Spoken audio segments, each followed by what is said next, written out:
চেয়ারম্যানের বক্তব্য সময় আসবে, সেই সময় আমরা বক্তব্য দিব।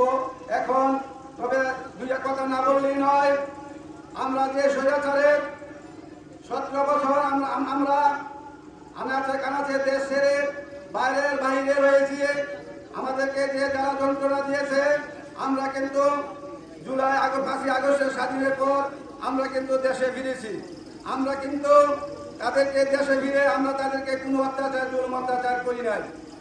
আমরা যে সহ্য করেছি, আমাদের জালাল চেয়ারম্যান আমাদের নদীপুর ইউনিয়নের নরসিংদীতে একদল সন্ত্রাসী এসেছিল পার্কে আগুন লাগানোর জন্য।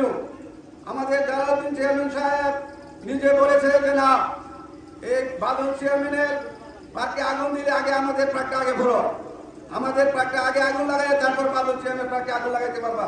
জালাল চেয়ারম্যান নিজে বাধা দিয়ে রেখেছে।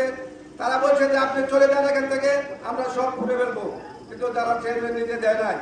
আমাদের নতুন ইউনিয়নের সর্বস্তরের ইউনিয়নের প্রত্যেক ওয়ার্ডে উনি নিরাপত্তা দিয়ে